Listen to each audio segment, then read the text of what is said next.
Spring training opens tomorrow for the big leagues. We're going to talk about that and the Smokies Job Fair. You want to be part of the Smokies? You want to make some money around baseball? We got you. We got you hooked up. Welcome to Wild Pitches. Let's get this thing started.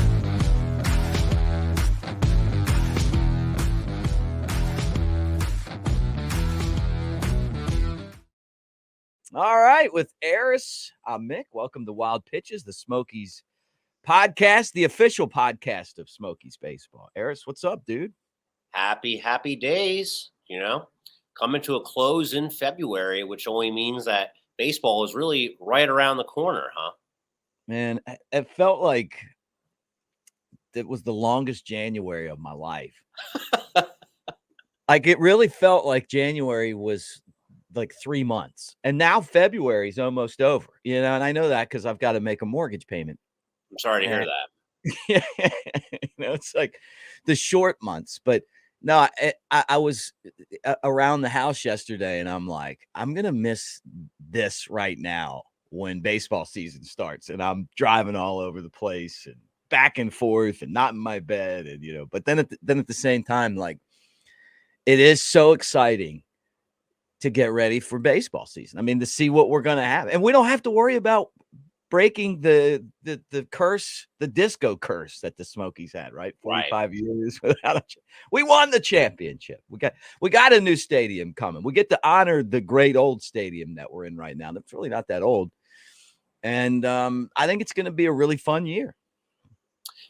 Last week I went to the University of Tennessee, and they invited me to be part of this project where they had schools from across the country build a kind of kickoff celebration for our new ballpark that's coming in 2025. So it's kind of interesting to see everyone's different perspectives on how they would promote the opening of a new ballpark.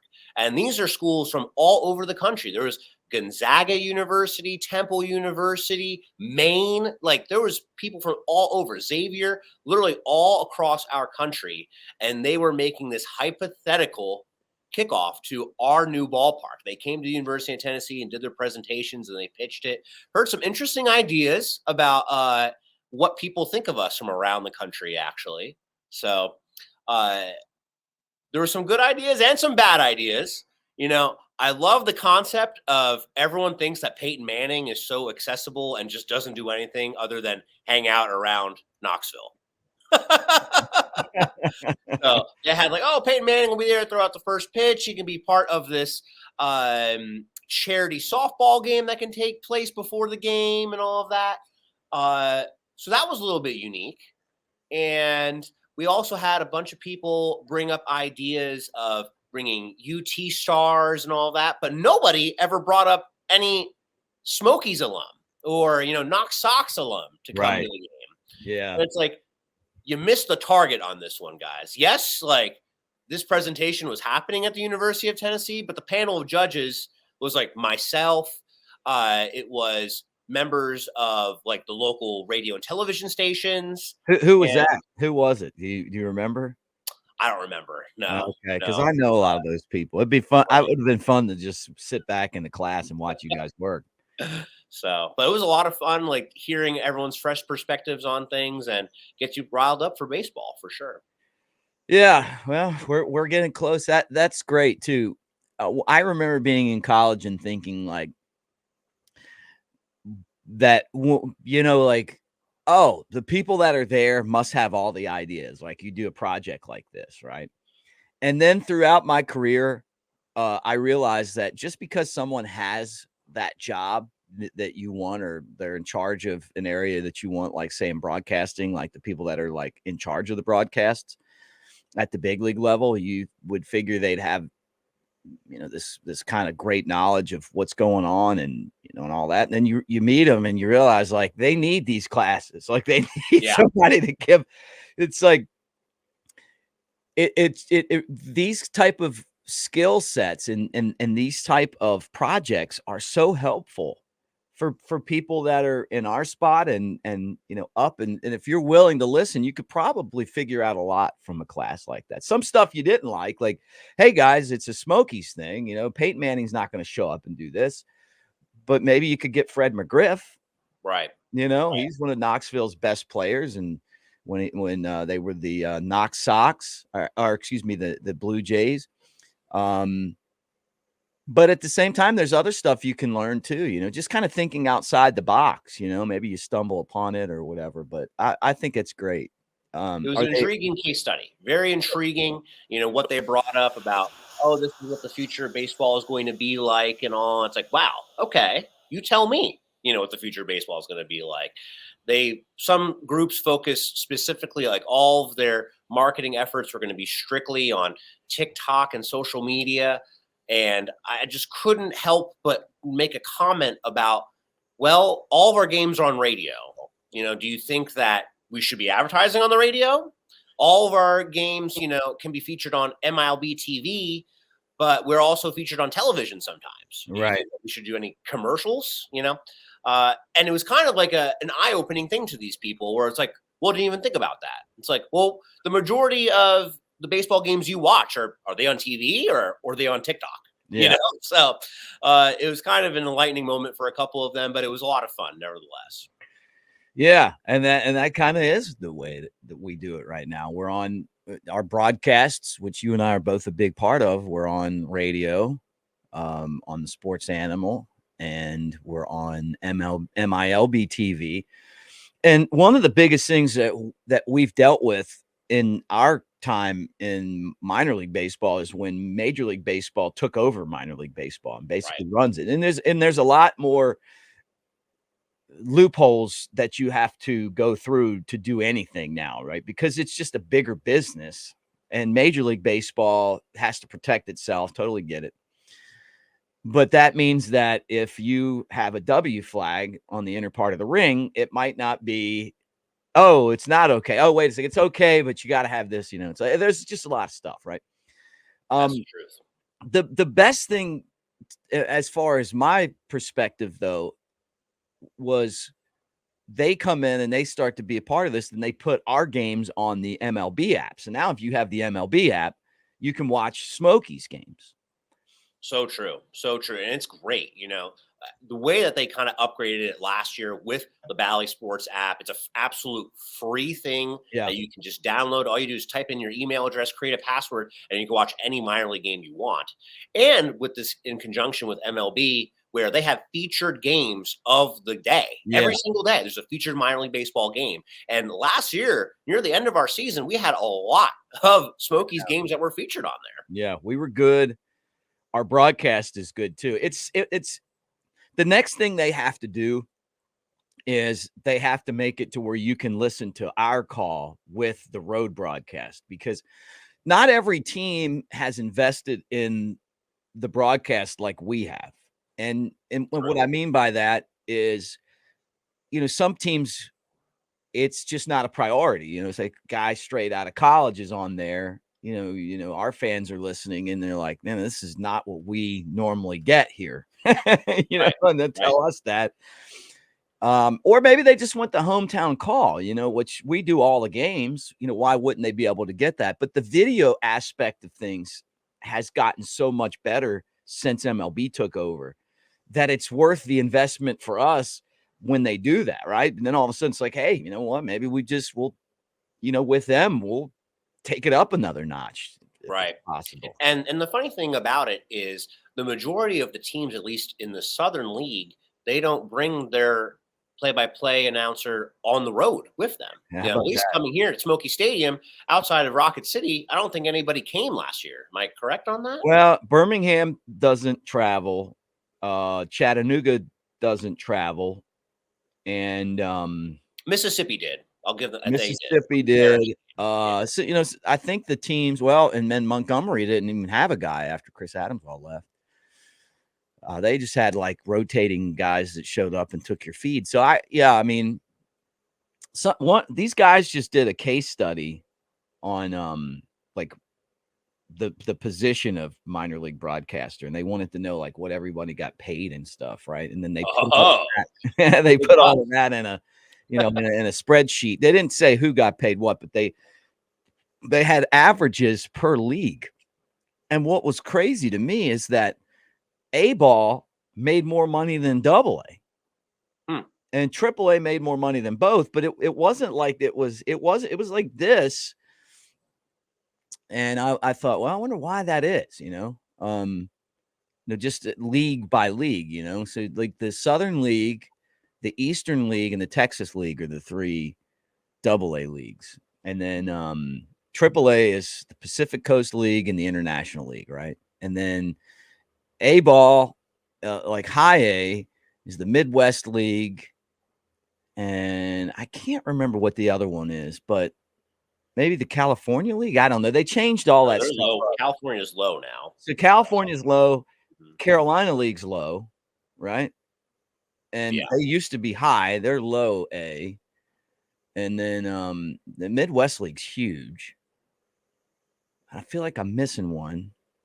But anyway, yeah. So I The thought that Pecos League. yeah, I thought that was interesting. I mean, I really feel like we got it as good as you're gonna get it in the minor leagues. But I was wondering kind of what everyone else has gone through. And the reason that it was interesting to me is that the overall talent has gone down to me, like from where it was in the past. And I wonder if that is like if that coincides with the money going down. If you pay people less, maybe you get less. Right. Right. Um, That certainly makes sense. yeah. But it worries me for the profession as a whole. It's like um it's just to be perfectly honest with you, it's just it's so weird how bad executives are at picking talent. Like so much of it's nepotism. You know what I Right. mean? Like, and it's like, oh, well, this guy's grandfather was this guy, or this guy's dad was this guy. Like, that's not how it's supposed to be, or it's at the big league level, right? Or it's everything's based on something that's not just how good you are at talking and how entertaining you are for at a lot of markets. And it's like we're worried about a publicity punch instead of just a great product, because having a great product is going to take a little bit more time to generate interest. Whereas if you go out and you just hire, so and so's grandson, or great grandson or Right. son or this guy or that guy that somebody might have heard of before. Yeah, I mean, initially you're going to have that, but eventually they're going to have to stand on their ability, and when it's not there, people are like, I don't really like watching baseball. I don't really like listening to the games. I mean, does that make sense to you? Like, or I mean, yeah. our job is to just try to get people interested in watching or listening to the games. And I will say this, like, I don't want to pat myself on the back too much, but like, I, Pat it. I'm not in the world like you are in doing like play-by-play announcing, but I got where I am today not knowing anybody, Yeah. So like I got a part-time job in New Jersey for a baseball team. I drove across the country to go to California to find my next job in baseball. And then I moved from California to Tennessee for my next job in baseball. It was with Right. not knowing anybody, like, oh yeah, my dad knows this guy, I know this guy, my mom knew this guy, whatever. Like, I didn't get to where I am today. But going off of that, I want to hear your opinion on this. I'm sure a lot of the listeners want to as well, with how many former sports stars are now taking up a spot in the booth. For example, like Nick Saban with College Game Day. We have Tom Brady. Now it's going to be calling games. The list goes on and on about who is taking over what. Kevin Harvick on the NASCAR thing. These aren't these analysts that dedicated all their time in journalism and honing their craft. They're just coming off of the gridiron, the racetrack, whatever it may be, to now just get into the booth? Well, yeah, that's a good question. And they do take up jobs, right? Former players or coaches, but it's a different job than what I do. Like my job is to get on and basically corral all those people and make them interesting. Right. And I'm good at that job. You know, like there's other podcasts I do with former athletes, and I'm like, they're worried about it. I'm like, look, if you're on with me, we're gonna have fun. We're gonna laugh. It's gonna be great. And what I try to do is figure out how to get them comfortable enough to come on and talk and not be afraid to give an opinion, but learn how to give an opinion in a way where you can give an opinion, but you're not coming off challenging someone or, upsetting, like there's a way to do it and there's a way not to do it. Right. Um, but at the same time, make it fun. Well, someone like Nick Saban, I mean, he's not going to be entertaining. He's just not. Like he can talk, but he's just not. But where he's going to be valuable is that he can get on there and break down plays and talk about why things happen. And somebody else's job is to make him interesting, right? Or to set him up in a way where he's going to succeed. Right. So sometimes executives don't know that, which is crazy to think, right? They'll just throw a guy on, a former player, and they'll be like, "Hey, man, you start doing play-by-play," and they stink at it, and it's and Right. it makes that guy look like they're not smart or they're not good or whatever, but that's not their skill set. What their skill set is on a play-by-play setting, for the most part, is I'm describing it, what's going on. I'm kind of corralling the broadcast, making it interesting, having the listener have a good time, and I'm setting them up to explain why things are happening. What's going on here? Give an opinion on, why is that pitch? How did the guy hit it out of there? What's he thinking in this spot? Yeah. What's the You're story? basically you're Right. serving them up. You're serving up all of the opportunity where you're doing the layup. All they gotta do is the easy part of dunking it in and talking about what it is. So Well, really good color guys like analysts are good at figuring out how the right time to tell a story and not being afraid to tell it, injecting humor, not over talking, being self-deprecating. Some of these guys they take themselves so seriously, but the listener doesn't like that, the viewer doesn't like that. And being a good teammate, just like being a good teammate on the field, I worked with what is her name? I see her on ESPN and SEC Network. Her last name's Carter. She played basketball at Tennessee. Maybe Andrea Carter. I show up to do a SEC Network game, and she doesn't talk the entire game. right. Doesn't talk. I'm at Tennessee doing a basketball game, and I look terrible because she won't talk. And at the end of it, she said she had a fight with her girlfriend, Hmm. and she was just in it. Sorry, I wasn't in the mood to do this today. And it was like, would I have been held accountable if I decided that I didn't want to do the job today? Because Right. I was taught that whatever happens outside of work, you leave it outside of work when you go on the air. Yeah. It's like, and I see her all the time, and on TV and stuff, and I can't get that out of my mind. She had a bad day, but because she didn't talk, it made me look like I was the one that had a bad day. It's a team thing, right? So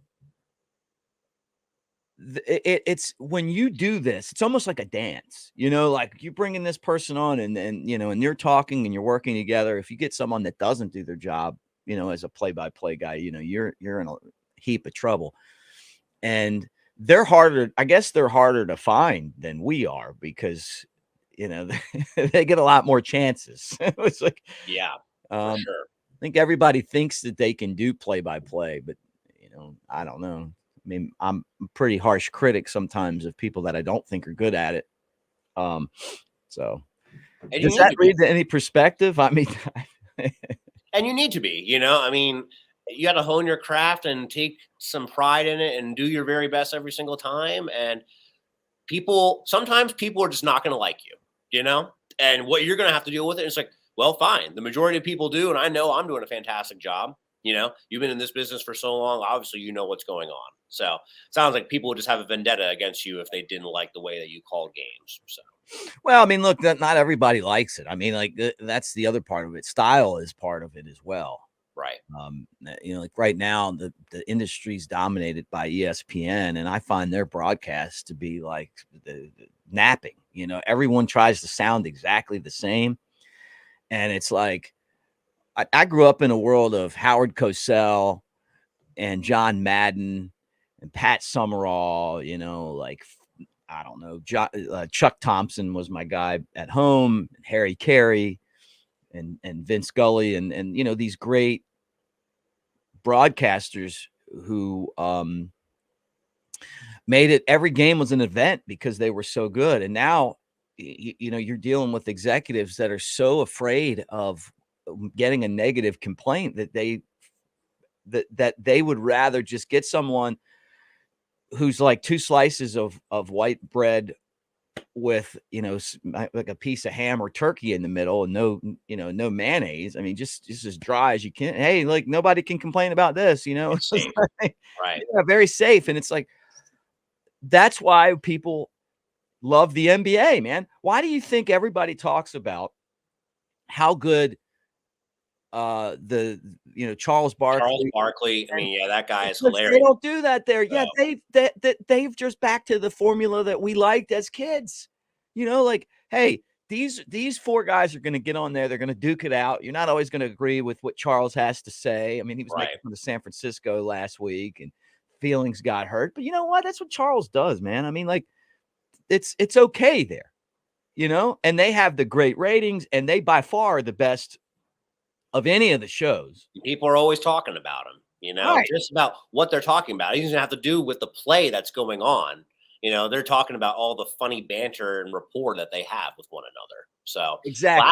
last week they had the NBA All-Star game, and I couldn't tell you who won, what happened, whatever. Yeah. But I saw the clip and listened to the clip. They had Draymond Green on there, the former Warriors player who's like suspended or whatever it Right. is. I don't follow basketball, but I know who Draymond Green is. He's on the call with Charles Barkley, and Draymond's just like, "Oh, how much is your suit, Charles?" And he's like, "It's about $1,000." And he's like, yeah, it looks like it. Like making fun of his suit, but how it's cheap at $1,000. And then Charles, like immediately, without any hesitation, says to him, "Oh, you know what's really funny? You know who was talking about you earlier?" And he's like, "Who?" He's like, "Nobody." And it was like they laughed about it, like he just like roasted him, and it was just like so much fun. And I'm sure the people that are watching that live thought it was hilarious. Yeah, yeah. Well, that's what you want, man. That's what you're going after. I mean, I love doing this part of it, the talking. I love being on camera. I love doing play by play and all that. But I feel like I'd be better suited to give this up and go be an executive somewhere because that's what I would go after. The And talent. and it's like, look, man, I mean, when you are doing your job and you're doing it well, not everybody's gonna like you. But when they're talking about you, that's what matters. I think as long as you're being lighthearted and you're making people laugh, you're doing your job really well.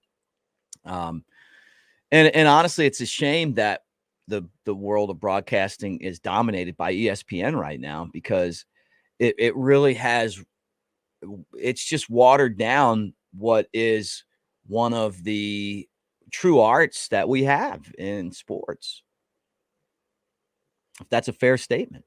I feel like a lot of people would agree with you about just not liking ESPN in general, even Yeah. going off of the topic of saying that how their play by play and their color commentary is dry.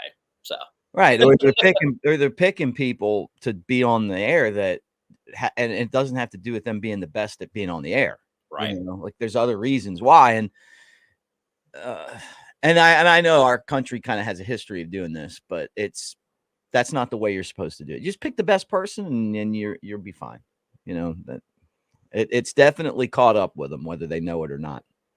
Hey, you know what? Speaking of the best people, Smoky Stadium is looking for the best people because we are hosting a job fair right here at Smoky Stadium on Saturday, March 2nd. This is our final job fair for the 2024 season, and we are hiring every single game day staff position that you can think of. If you're watching right now, you'll see all the list of the different departments, of all the things that go on behind the scenes to make Smoky Stadium America's friendliest ballpark. And Mick, you've seen a couple of the characters that have come through here at Smoky Stadium. These are people that like our fans love to see every single game, every single year when they come out to the ballpark. Like, name a couple of the people that come to your mind right there.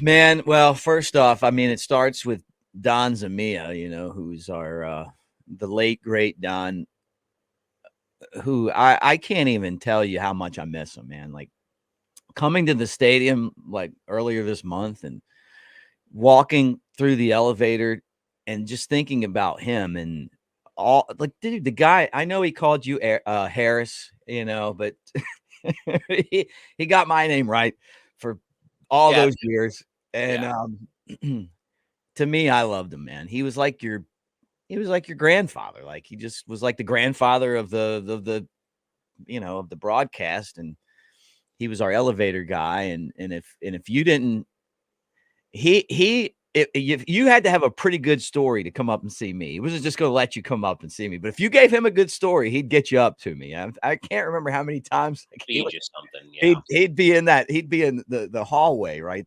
Where the glass doors are coming into the booth, and I see somebody come through that I'm waiting on, and then I see him poke around the corner like with a thumbs up. But anyway, he was great, man. We had another guy named Hoppy those two used to kind of go back and forth on the elevator duty. Two great guys that are both we've lost them both now. right. But those jobs, like those are great jobs for people that are retired and want to kind of make some extra cash.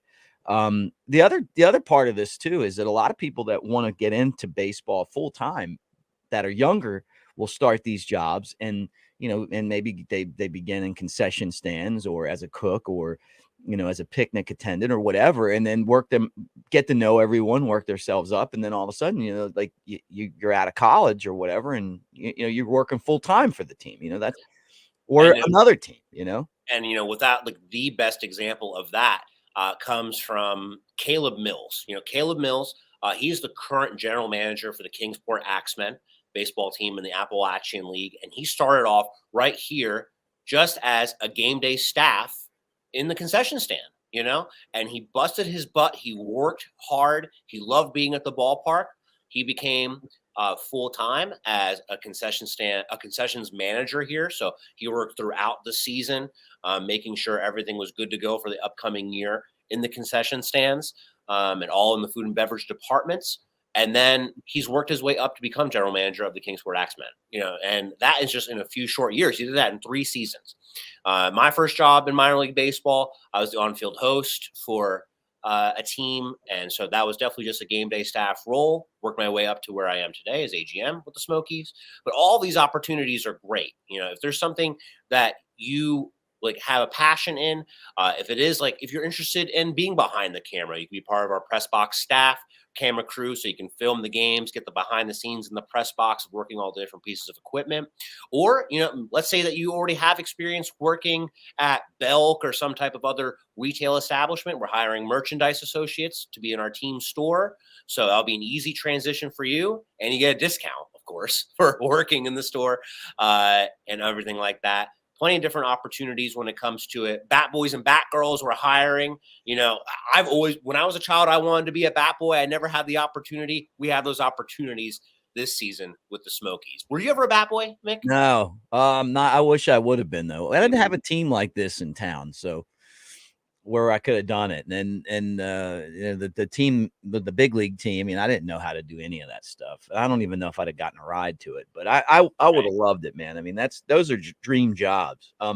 The other job that's on here that I think is really important is mascot. You can a person that's really good at mascot turns the mascot into a character. It's so crazy when Ray, who's one of our mascots, and he Shout out to does Ray. I mean, he's like, when he's in there, it's like, man, this guy's good. We had a dude, Ray's one of the best ones we've ever had.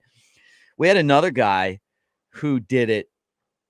I don't know how long ago it was. Maybe like, so I've been around been there so many years. They all kind of come together for me, but Anyway, we had somebody who did it, and they also did Smokey for UT, and I mean, like, and I think that person's like a professional mascot now. But I mean, like that person would get in the mascot suit, and it was crazy. You remember didn't the guy work at Dollywood or something? Yeah, yeah. This was right before I came here, but I was told about it where there was a guy that came out here. He was never a mascot before. He got in that costume. He took over in that It's costume, and amazing, then he dude. got a job at UT being Smokey because of that. And then he's moved on. He's a professional performer now. So Yeah, I mean, like he'd get in, like all of a sudden, Homer was like a real character. Like I was like, whoa, instead of just having like a guy walking around in a suit, it was like, man, this is great. yeah, there's a lot of passion that goes into being a mascot. It certainly is not easy being in the costume. You're sweating, you're interacting with people nonstop. If you're walking on the concourse on a busy day, you're going to take a picture with every single one of those people because they want to interact with you. They want to give you a hug. They want to give you a high five. They want to take a photo with you. It's a lot of work that goes into being a mascot. And we're looking for a couple people that would love to have that opportunity to do so. We have a couple people that are already Homer, but they can't commit to it every single game at the ballpark. So we have opportunities for you. Yeah, grounds crew, merchandise associate, ushers, first aid, the whole kit and caboodle, right? It's a great summer job Yep. because So you get to go come to the out to the ballpark every day, and it's come easy out to to the get in job and out. fair. Yeah, March 2nd here at Smoky Stadium.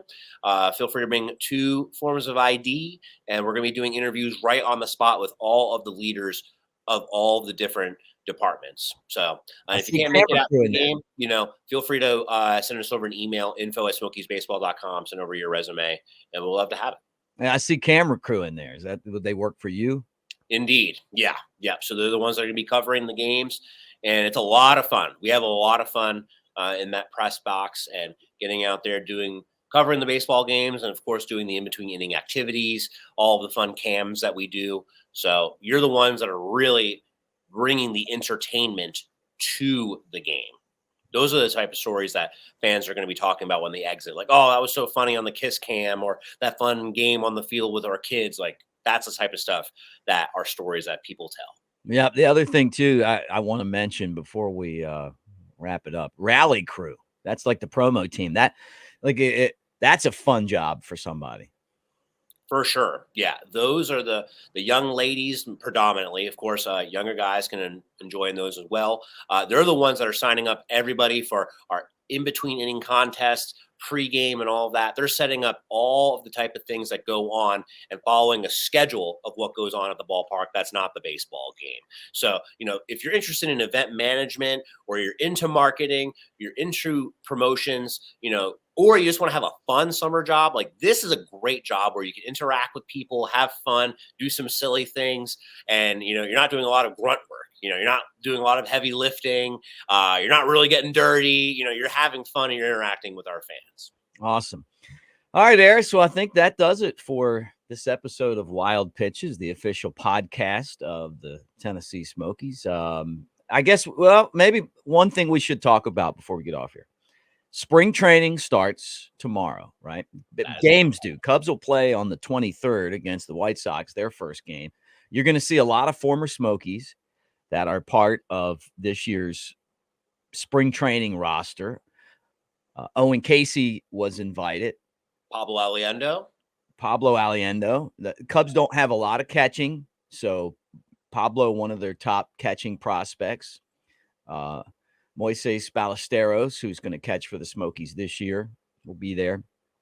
Former Smoky Chris Clark from a few years ago saw how he got the call as well. Mm-hmm. Yeah, and then deserves it. He could be a guy, and I've talked about him, but he could be a guy that could push the Cubs to give him an opportunity at the big league level. I know he's not on the radar like Cade Horton or Ben Brown, but he's had a lot of success. He's almost like a Javier Assad, where he's just going to keep on winning until you give him an opportunity, and then he goes up there and does it, and everybody's like, "Well, I don't know. I mean, his analytics aren't that good, but he gets outs, But yeah, it's exciting. Right now, the word at the big leagues is they're trying to figure out if Cody Bellinger is going to re-sign with the Cubs or not. He's represented by Scott Boras. And Scott Boras reportedly wants $200 million for Bellinger's contract, and the Cubs are probably somewhere between 125 and 145. And Tom Ricketts, the owner of the Cubs, came out this week and was like, "Hey, we haven't really had negotiations." Hmm. And here we are, like spring training started, no Bellinger. So what do you think is fact or fiction here? Well, I think that he's right. I've known Tom since he bought the team, which means I've known him for 15 years. And what you see is what you get. He's just not a game player. He's a really nice guy, and he's not also going to overstep the people that he's hired to do their job, and that's something that Boras likes to do, is go negotiate with the owner and overstep the GMs of the team. And that's why Boras clients hardly ever sign with the Cubs.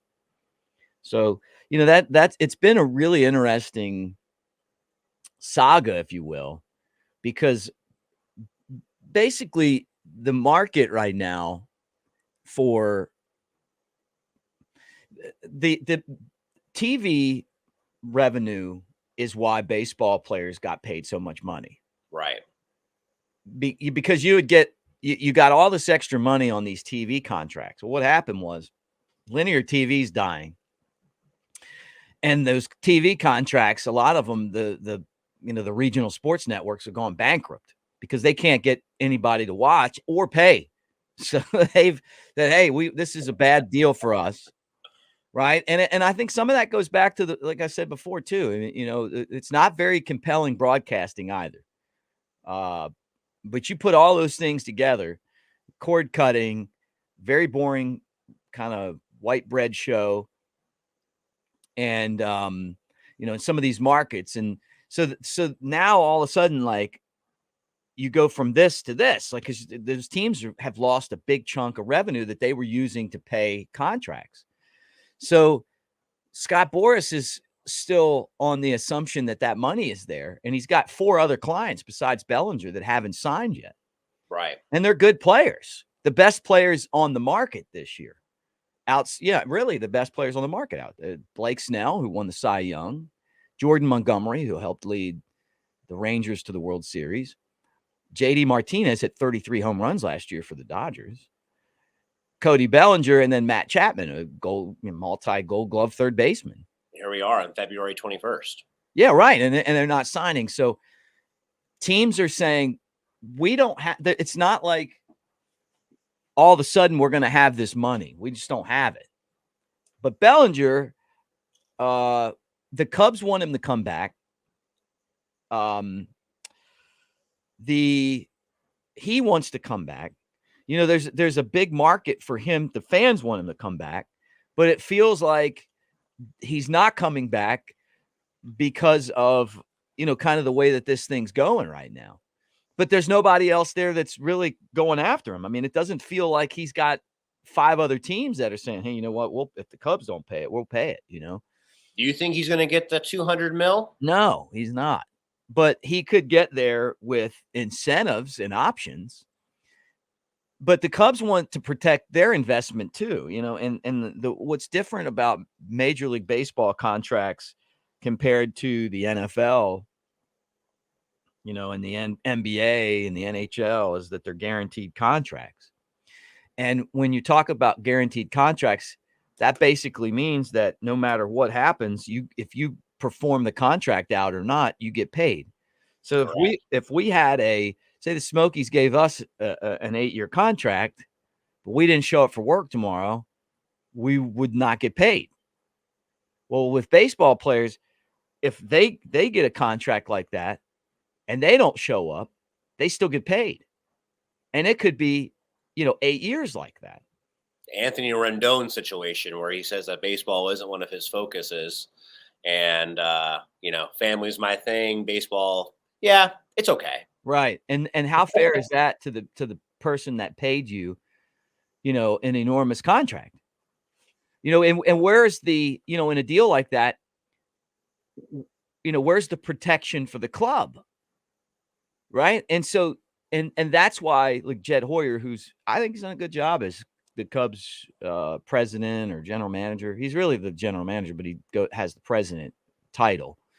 But in, like, historic terms, he's the GM. I mean, he's the guy making all the decisions.